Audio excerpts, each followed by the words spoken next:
Good evening, beloved people of God. Welcome to Wednesday evening with the Psalms. This is a time when we come together to hear the words of the psalmist as they cry out in lament, as they share their stories and their struggles, as they reveal their continued trust in the one who creates, the one who redeems, the one who sustains, the one who is our God. And these Psalms also reveal that we can come to God with all of our feelings. Let us be together in the spirit of prayer. Loving one, we trust that we can come to you with our hearts wide open, with all of our joys and all of our sorrows, with all of our emotions, with all of our feelings, with whatever we are experiencing this day. For you are our Creator. Your love is steadfast and true. You know us fully. You know us completely. Help us remember that we can be ourselves with you, that we can be our authentic selves, and that there is nothing that we can go through that you have not already experienced. For through Jesus, you experience the fullness of life, the joys and the sorrows, the days of ease and the days of struggles. There is nothing in all of creation that we can feel or know or go through that Jesus hasn't already felt and known and gone through. For this we give you thanks. For this we continue to trust that we can turn to you with our prayers, with our cries of lament, with our joys and with our love.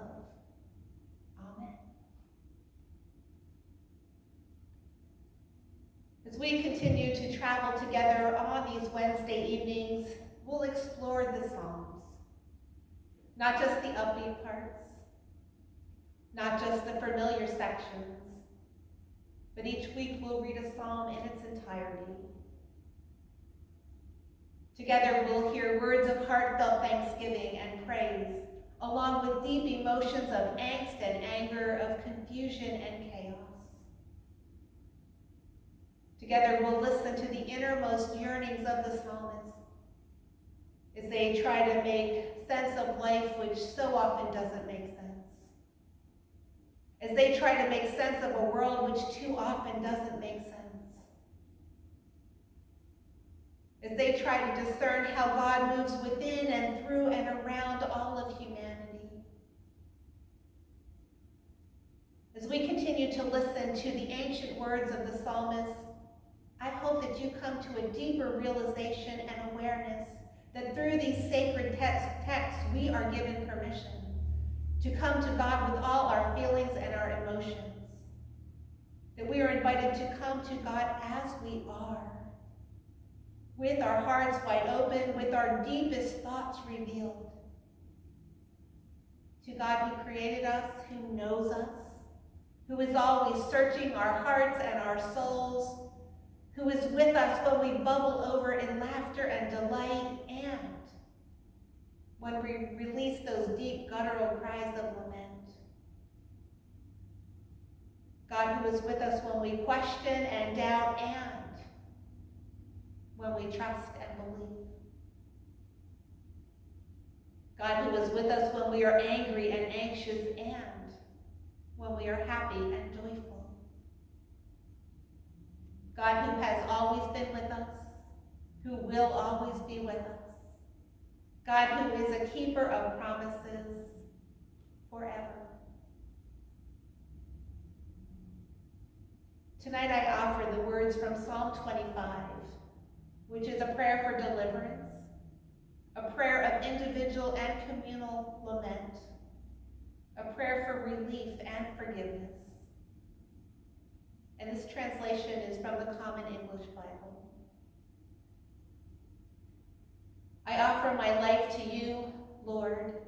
My God, I trust you. Please don't put me to shame. Don't let my enemies rejoice over me. For that matter, don't let anyone who hopes in you be put to shame. Instead, let those who are treacherous without excuse be put to shame. Make your ways known to me, Lord. Teach me your paths. Lead me in your truth. Teach it to me, because you are the God who saves me.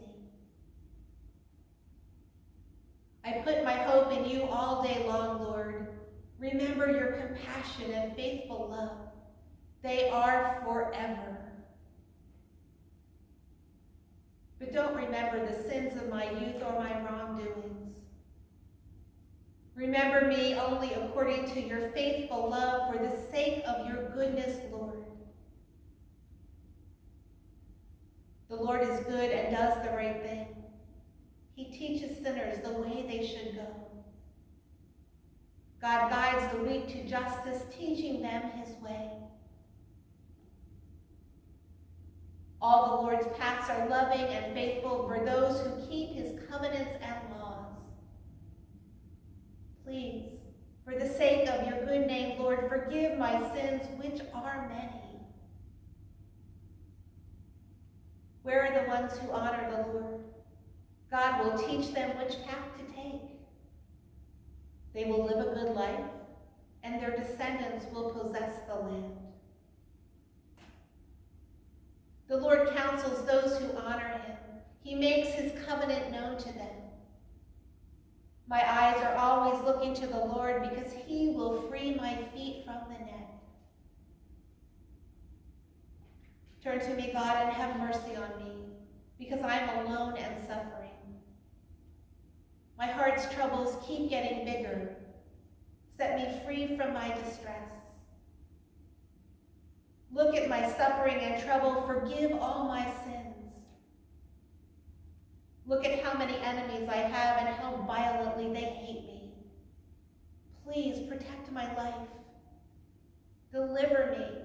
Don't let me be put to shame, because I take refuge in you.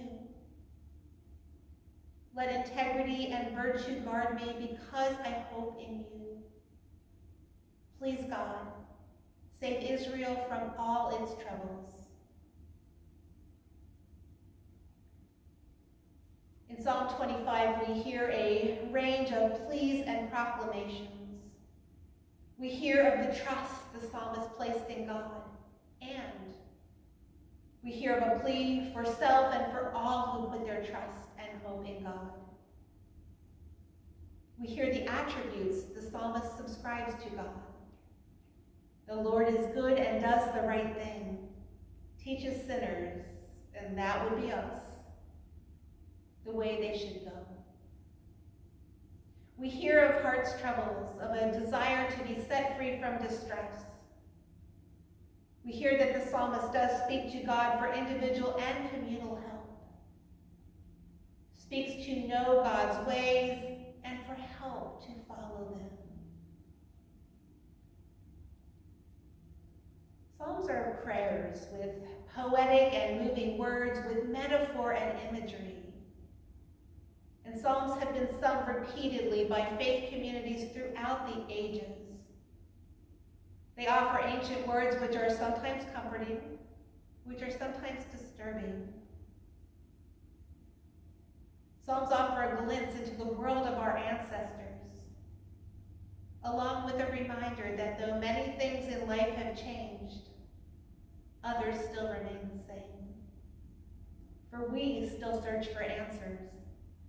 Answers to life which can be confusing, answers to life which certainly holds mystery and uncertainty.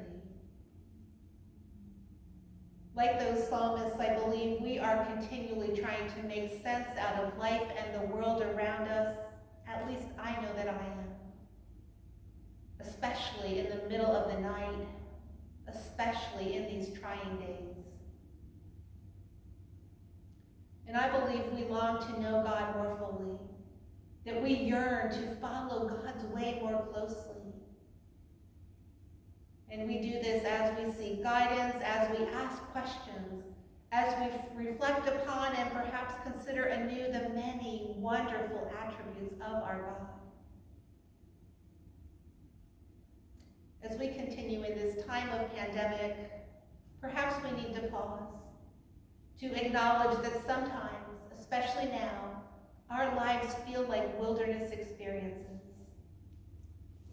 Perhaps now more than ever, we need to take time to be in conversation with God through prayer and through stillness, through words of praise and words of lament, and through times of silence.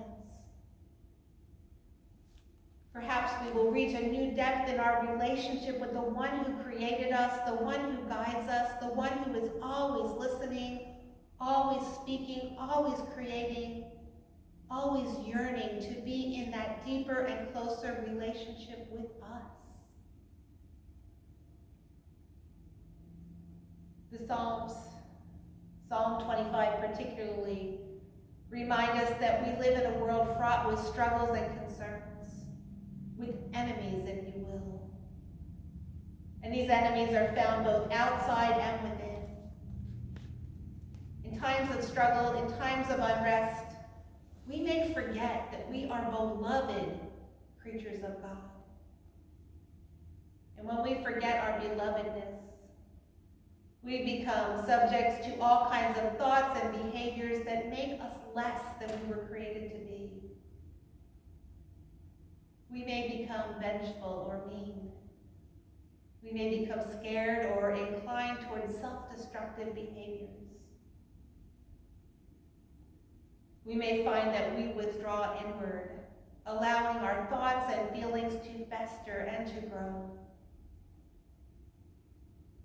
And when we find ourselves living as less than God created us to be, we are invited to turn back toward God, as the psalmist did.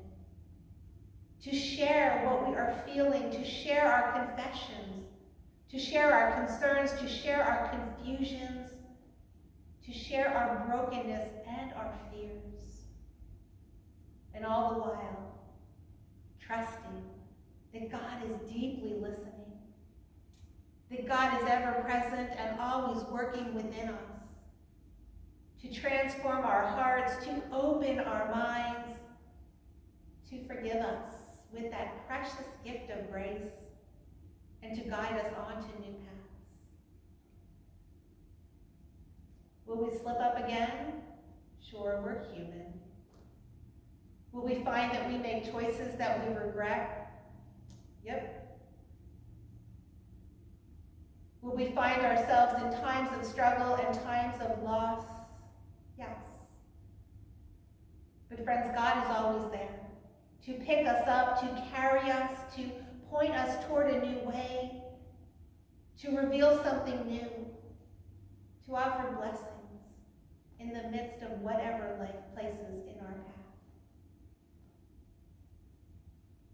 And like the psalmist, we are invited to freely come before God with all our imperfections, with all our emotions, with all our questions.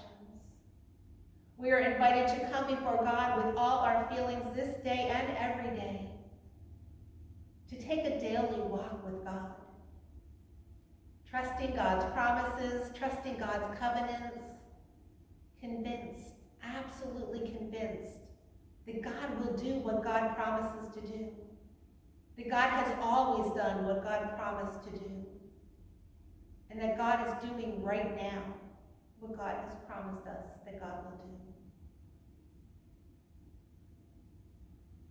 May we live in that trust. May we live out of our faith. May we create space each morning, each afternoon, each evening, each and every day to listen to God, to share with God. For our God yearns to hear our prayers, to hear our praise, to hear whatever we are feeling and thinking and experiencing. And as we continue to explore these ancient words of the Psalms, may we remember, friends, that we have a God who is large enough, who is present enough, who is filled with enough grace and love and hope and light to handle whatever we are experiencing. And our God invites us to cry out, to scream if we need to lament as we are called to share our concerns and our cares, our doubts and our despairs, our questions, our joys, our delights, our sighs, and our groans, which are so often too deep for words. This is who our God is, ever present, ever listening, ever loving, ever seeking to draw us closer, to fill us with comfort and compassion. The words of the ancient Psalms speak of lament and of trust. May we always remember that God invites us to do the same. May we turn to God in this season. May we allow God to hold us, to fill us, to surround us with goodness and care. May we grow deeper in our faith. May we allow the Spirit to transform our hearts, our minds, our souls. And let us again be in the spirit of prayer. Holy and Sacred One, thank you. Thank you for the love which washes over us day after day. Thank you for your grace which cleanses our hearts day after day. Thank you for your hope which you hold out to us day after day. Thank you for your light which shines and shimmers in the shadows day after day. Thank you for all the ways you guide us, all the ways you teach us, all the ways you hear us, and all the ways you know us day after day. May we continue to walk with you. May we continue to share with you. May we continue to listen to you day after day. May it be so. Friends, as we continue to shelter in place, I hope you will join us again for worship on Sunday morning at 10:30 on Facebook Live. We are still the church. We will always be the church, and the world needs us. And please consider joining us next Wednesday at 7 p.m. as we will reflect on Psalm 139. And as always, if you have any concerns, if you have prayer requests, if you need someone to listen, please call or text or email me. We journey together with the help of our living, loving God. May this evening bring rest to restore your soul. May this evening bring peace to refresh your heart. May this evening bring peace, love, and blessings for your journey. Amen. I'll see you soon.